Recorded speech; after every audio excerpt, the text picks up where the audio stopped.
"Throw that mare in the river," ordered the foreman, until the rancher did something shocking. Comment down below giving this story a rating from 0 to 10 and let me know what city you're watching from. I really want to know if you liked my story and I want to get to know you better. So please subscribe to my channel to support my work. I'm counting on your help. Some people are born knowing how to give orders, not me. I was born knowing how to obey, keep quiet, and swallow my pride. And that's how I lost what was mine without lifting a finger to defend myself. My name is Luke. I'm 32 years old and I'm the owner, at least on paper, of the Hope Valley Ranch out in the dusty plains of West Texas. But the man who calls the shots around here isn't me. It's Clint, the foreman, and everybody knows it. My dad died when I was 23, heart attack. He dropped dead in the middle of the pasture and never got back up. He was a man of few words, but firm hands. He knew how to handle people, animals, and dry land. I didn't inherit any of that. I only inherited the ranch and a deep fear of disappointing those who are no longer here to see it. When Clint arrived 2 months after the funeral, offering a hand to run the place, I accepted without a second thought. I thought it was a stroke of luck. It wasn't. It was the beginning of the end. He's been here for 7 years. And for 7 years, I've been fading away. First, it was the small decisions, then the big ones. Today, he bosses the ranch hands around, picks the cattle, negotiates in town. I just sign papers. That's all that's left of me, signing papers and staring out the window while my life happens without me. October rolled in with a heat that blisters the skin. 40 days without a drop of rain. The red dirt cracks, the cattle bawl, the hands walk around with their heads hanging low. There's a dust in the air that sticks to your throat and just won't wash down. In the morning, the sun already rises scorching. By afternoon, it's a burning furnace. At night, the silence of the brush is so heavy you can hear your own fear echoing inside your head. It was on one of those fiery mornings that everything started to fall apart for good. Clint showed up in the yard, put his hands on his hips and pointed at the corral. Sandy was there, an old buckskin mare with a tangled mane and gentle eyes.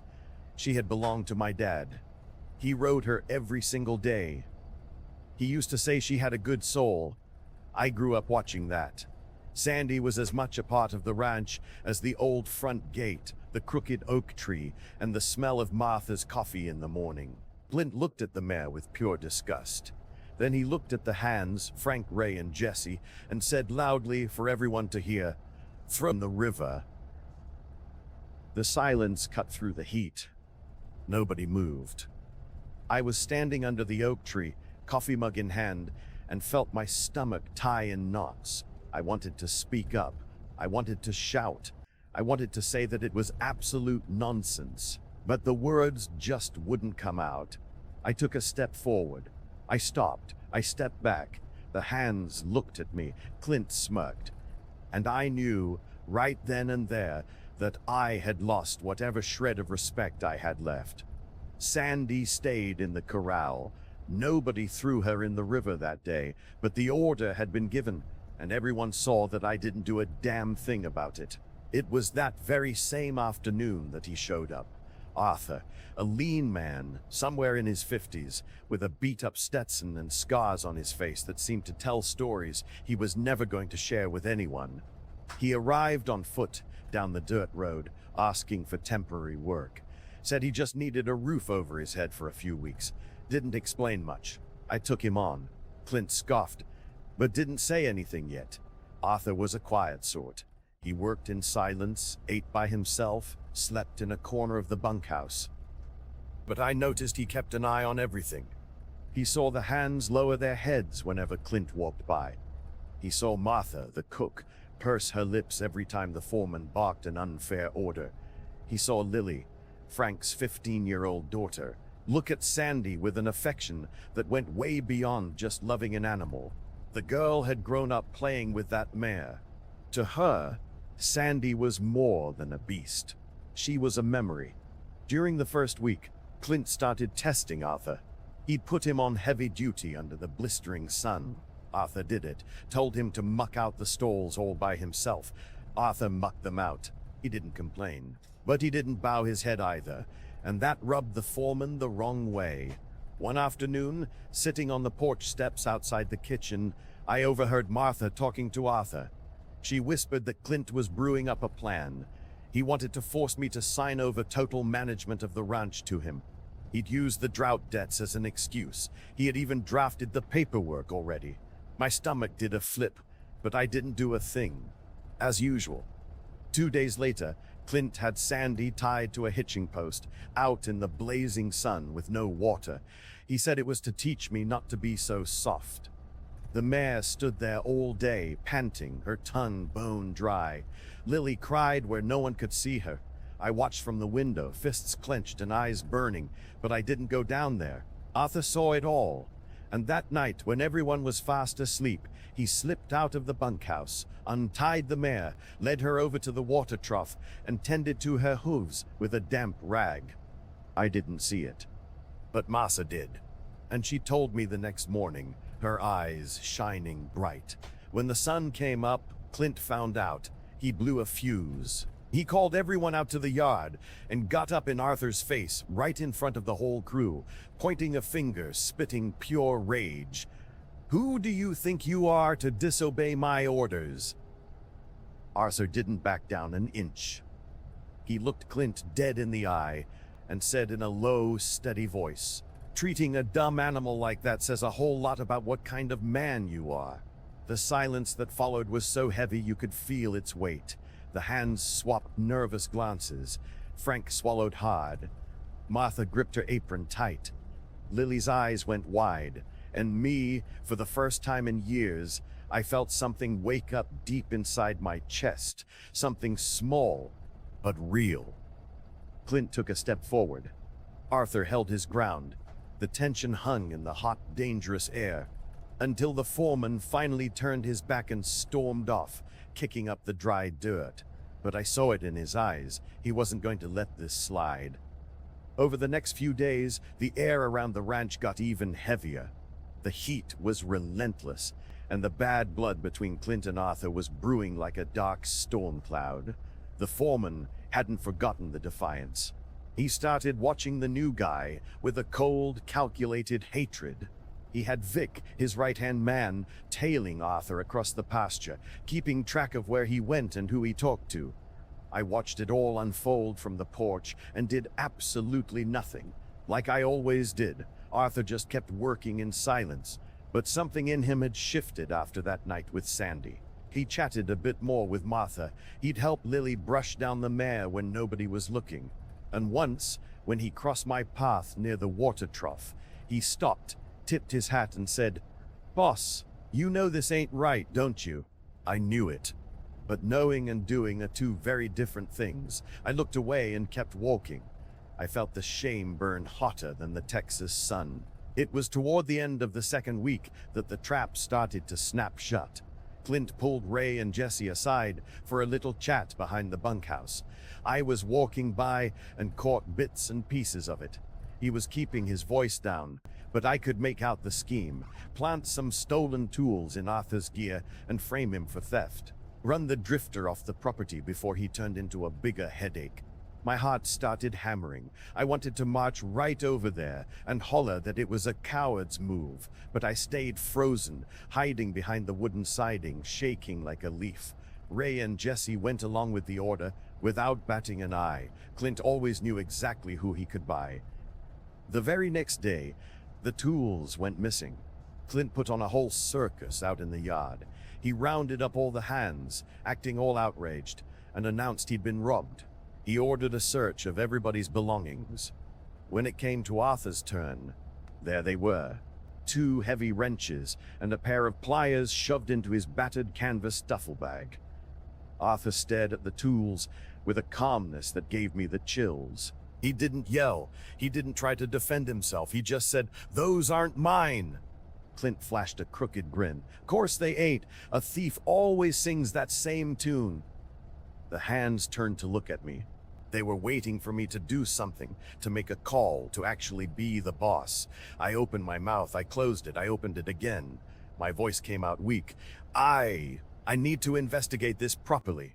Clint let out a short, cruel laugh. Investigate? Boss, the proof is right here, or are you going blind? Frank stepped up. For the first time, he spoke out against the foreman. I work alongside Arthur every single day. He's no thief. Clint spun around with eyes like burning coals.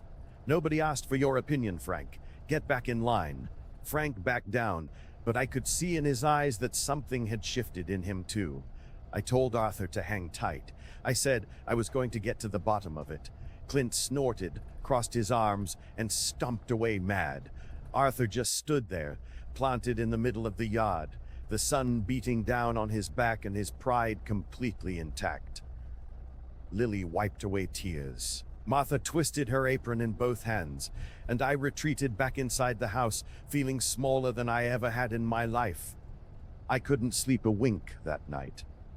I lay there in the pitch black, staring up at the ceiling, listening to the wind rattling the window panes. My old man would have sorted that mess out in 5 flat minutes. He would have stared Clint down and told him to shut his mouth. He would have stood up for Arthur. He would have been a real man about it. I was none of those things. There was a knock on the door near midnight. It was Nancy, the laundry woman, a lady pushing 60 with calloused hands and fearful eyes. She slipped in shaking, looking over her shoulder like someone might be eavesdropping, and said, "Luke, I heard their whole conversation. It was Clint who gave the order to plant those tools. I was washing clothes near the bunkhouse and heard every word." My chest tightened up. I asked her to say it again. She repeated it word for word. Clint had rigged the whole thing. Ray and Jesse were in on it, and Arthur was completely innocent. I thanked Nancy. She hurried out, terrified of getting caught. I was left alone in the living room, holding the truth in my hands, but still carrying cowardice in my heart. Now I knew for sure, but knowing and taking action was still miles apart. Come morning, I called Arthur over to talk. He strolled up steady as a rock, hat in hand. We sat under the shade of the big oak tree. The silence stretched out for a few seconds. Finally I asked, "You do that for Sandy?" He took his time answering. He gazed out at the horizon, where the sun was already heating up the day. "Because there are just some things a man doesn't do, boss. It doesn't matter who's giving the orders. It doesn't matter how scared you are, there are just some things you simply don't do." I swallowed hard. And then, for the very first time, I confessed to someone just how small I felt. I told him I was terrified of Clint, that I had no clue how to run an outfit like this, that the ranch had basically become his without me even noticing. Arthur listened to every word without a hint of judgment. When I was done, he took a deep breath and said, "Boss, I'm going to tell you a secret, but you can't breathe a word of it to a soul." And then he opened up. He told me how, years back over in New Mexico, he had watched a wealthy land baron steal a small homestead right out from under a poor squatter. He said he was the only one with the guts to testify in court. He told me the rich man swore bloody revenge, and ever since then he'd been on the run, drifting from town to town, carrying a heavy dread that kept him awake at night. I know what it means to be scared, boss. I know what it's like wanting to do the right thing, but feeling like the whole world is going to crash down on your head if you do. But I also know that when a man does nothing, he dies a little bit inside, and eventually there's just nothing left. His words echoed in my skull all day long. Later that afternoon, Clint showed up clutching a stack of papers. He corralled the hands together again and announced he was holding a meeting to officially sign over the ranch's operations.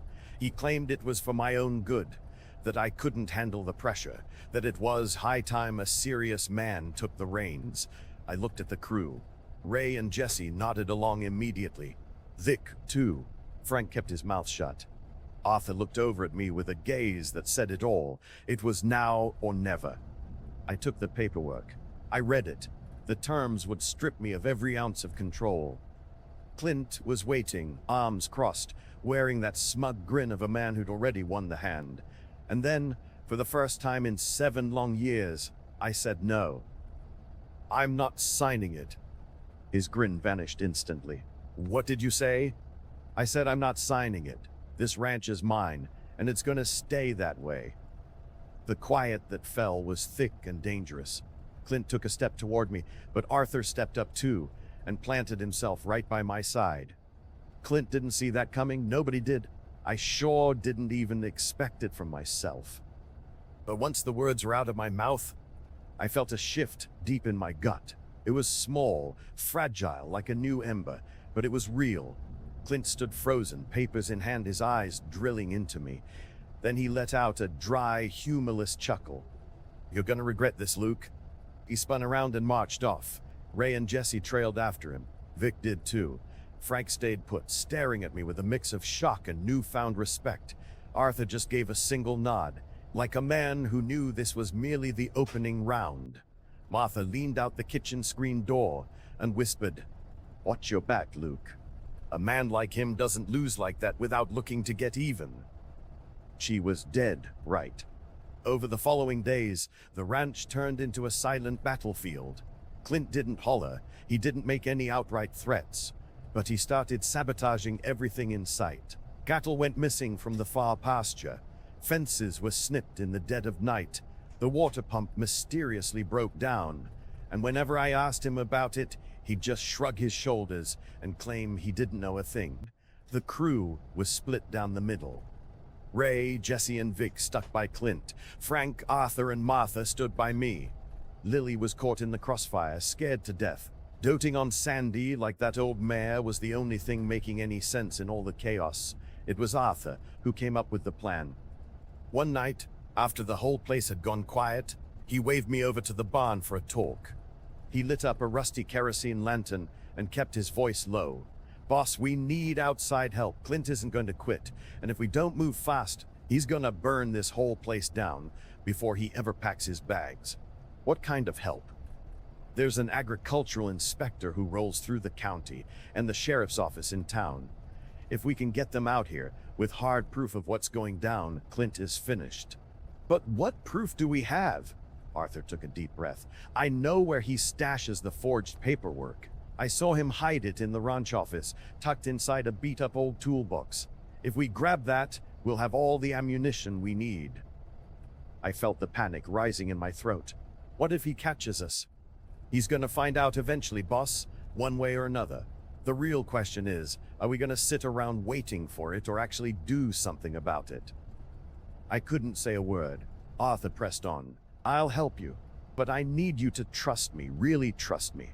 I looked into his eyes. I saw exhaustion. I saw fear. But I also saw a solid resolve that I had never possessed. And so, for the second time in just a handful of days, I made a hard choice. All right, let's do it. The very next night, while Clint was in town handling some business, we snuck into his office. Arthur knew exactly where to dig. He popped open the rusted toolbox, and there they were, the doctored deeds, the forged signatures, the crooked contracts with clauses designed to steal everything I owned. I picked up the papers with trembling hands. Arthur shoved them all down his shirt. We slipped out as quiet as mice, but on our way back we spotted a shadow creeping near the corral. It was Vic. He had spotted us. He took off sprinting toward Clint's cabin. My heart pounded out of my chest. "He's going to tell him," I gasped. "I know," Arthur replied, "which is exactly why we have to act right now, tonight." We hustled over to Jessica's cabin, a young cowgirl who was the only one with decent cell reception. We hammered on her door in the dead of the night. She peeked out, terrified, standing in her nightgown with her eyes wide open. Arthur laid it all out quick. He told her to dial the state agricultural board and the county sheriff and report that some serious fraud was going down at the Hope Valley Ranch. Jessica hesitated, but the second she laid eyes on those forged papers, she nodded. While she made the calls, Arthur took off running down the long dirt driveway. I didn't get it at first. It was only later that Martha filled me in. Weeks ago, he had mailed an anonymous tip to the state inspectors, knowing they had a review scheduled for our county. And that night, he hiked all the way out to the main highway to flag down the inspector's truck that was passing through. He spilled the whole story, handed over the documents, convinced the man to follow him back to the property. As the sun peeked over the horizon, Clint rolled back from town. He spotted the official government truck parked by the front gate and froze solid. He stepped out of his pickup slow, all the color draining from his face. 2 state agents stepped out of their vehicle. They asked to have a word with both of us. We all sat around the big porch. Clint tried to play it cool, but you could hear the quiver in his voice. I laid out the forged papers. I told them about the months of bullying, the reckless orders, the constant humiliation. Frank came forward with a crumpled piece of paper he'd been holding onto. A written threat from Clint from months back, stating that anyone who crossed him would be fired without a dime. Rachel, another ranch hand I barely even spoke to, handed over another piece of evidence, a note where Clint threatened to dock the pay of anyone who didn't vote his way at that fake board meeting he tried to set up. The agents listened to every word, took their notes, and asked to make copies of all the paperwork. Clint was speechless. For the first time since he set foot on my land, he didn't have a damn thing to say. The agents informed him he'd need to come down to the station in town to answer some hard questions. They said there was heavy evidence of extortion, forgery, and criminal breach of trust. That the whole mess was going under full investigation. He walked out through the front gate with his head hung low, escorted by the law. Ray, Jesse, and Vic stared at the dirt, looking downright ashamed. Frank let out a long, heavy sigh. Martha wept tears of pure relief. Lily wrapped her arms around Sandy's neck and whispered things that only the old mare could understand. Arthur just stood off to the side in the shadows, quiet as always. I walked over to him and stuck out my hand. He shook it firm. "Thank you," I choked out, my voice cracking. "It wasn't just me, boss. You're the one who finally found the grit to say no." That very afternoon, the skies finally opened up. It started slow, with heavy drops kicking up the dust. Then it turned into a downright downpour. The parched earth drank up the water like it had been dying of thirst for years. The hands ran out into the yard, stomping barefoot in the mud, laughing and hollering. Lily spun around with her arms wide open, her face washed by the rain. Frank hugged his daughter tight. Martha banged on her pots and pans in the kitchen like it was the 4th of July. I stood up on the porch, watching the rain wash over the land, breathing in the sweet smell of wet dirt, listening to the drumming on the tin roof. And for the first time in 7 long years, I truly felt like the Hope Valley Ranch was mine again. Arthur stepped up beside me, dripping wet, holding his soaked hat. "You planning to stick around?" I asked. He cracked a smile, a small one, but a genuine one. "Not my time just yet, boss, but I won't be going too far." The next morning, he packed up his beat-up duffel bag and headed down the dirt road. He didn't say where he was headed, but a few weeks later, Martha let it slip that he'd squatted in an abandoned line shack about 1.5 miles up the ridge. From up there, you had a clear view of the ranch's front gate. Nobody knew he was there. Nobody needed to. The months that followed were all about rebuilding. Not just fixing up the ranch, but fixing myself. I started waking up at the crack of dawn, riding out into the pastures, talking with the crew, making the tough calls. Some were mistakes, some were spot on, but they were my calls.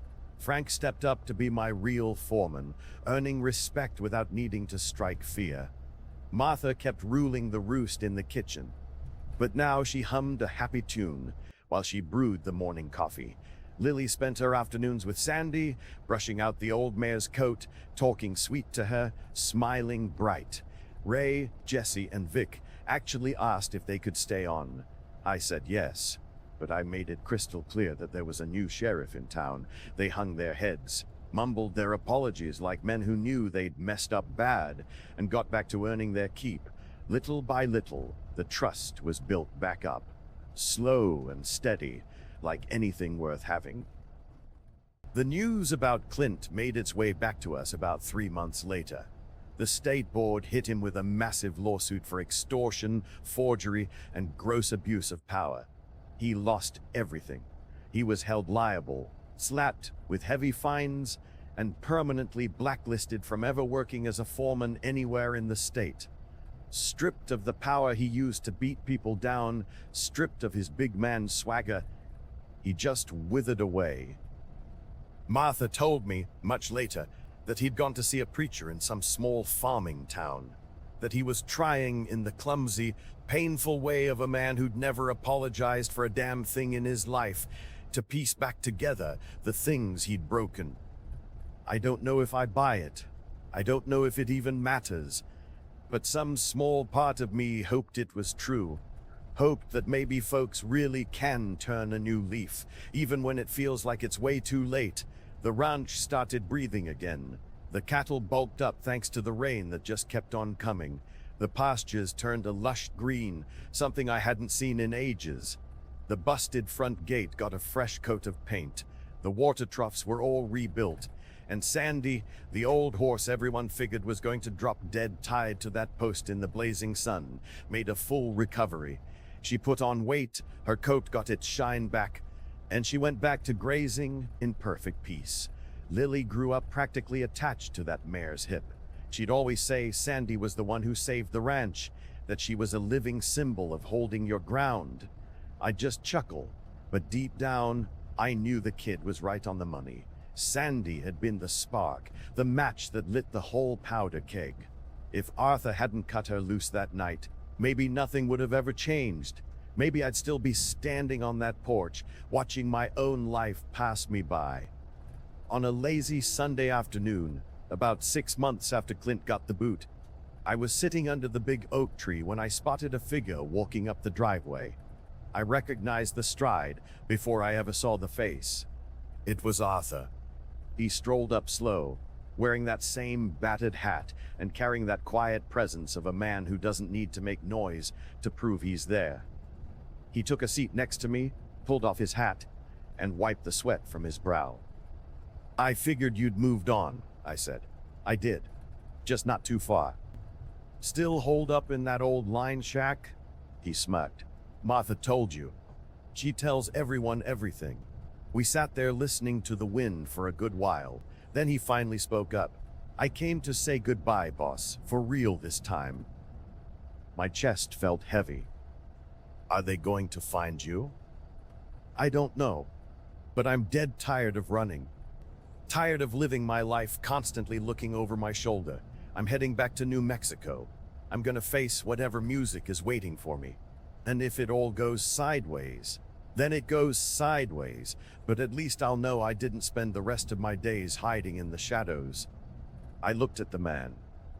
I saw a fella who had carried a mountain of fear on his back for years, but who had ultimately chosen to be free.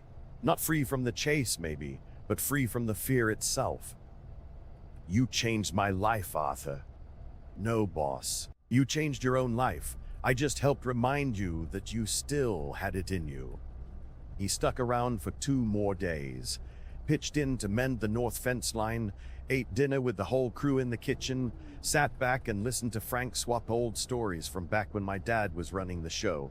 On the morning he finally shipped out, Lily gave him a massive hug and bawled her eyes out. Martha packed him a heavy sack of food for the road. The ranch hands lined up and shook his hand, every last one of them. When he hiked back up that dirt road for the final time, I stood there watching until he disappeared around the bend. I missed the guy before he was even out of sight, but I also felt a deep swell of pride. Proud to have crossed paths with a man like that. Proud to have learned a thing or two from him. The months turned into years. The Hope Valley Ranch thrived. We didn't get filthy rich, but we stood strong on our own 2 feet. Frank took over as the official foreman, leading with respect instead of terror. Martha ended up taking in a little girl from town, the daughter of a cousin who'd passed away, And the ranch was blessed with the sound of a new kid laughing and tearing around the yard. Lily graduated high school and announced she was going off to be a vet. Sandy became the absolute favorite of every kid in the county, who'd come around on Sundays just to get a ride on her back. And me, Luke, I learned that being the boss isn't about barking orders. It's about taking care of things. It's about showing up. It's about making the hard choices, especially when they hurt. It's about saying no when the whole world is pushing you to say yes. It's about standing up for those who ain't got a voice, even if your own voice is shaking. Some days I still get scared. Some nights I wake up in a cold sweat, dwelling on how wrong everything could have gone. But then there are those mornings where I wake up, look out the window, and see the ranch breathing, alive and well. And I know it was all worth it. I got a letter from Arthur about 4 months after he rode off. It was brief, scribbled out in crooked handwriting on a piece of lined notebook paper. Boss, I made it back to New Mexico. Had a sit-down with the folks I needed to talk to. Turns out the man hunting me died 2 years ago. I was running from a ghost all this time. Now I'm working at a little country school, teaching the young ones how to plant crops. I sleep like a baby. Thanks for reminding me that a little country school, teaching the young ones how to plant crops. I sleep like a baby. Thanks for reminding me that a man can still find his way back to being a decent human being. Take care. Arthur. I tucked that letter away in my desk drawer, right next to a faded picture of my old man riding Sandy. Two keepsakes that constantly remind me of where I came from and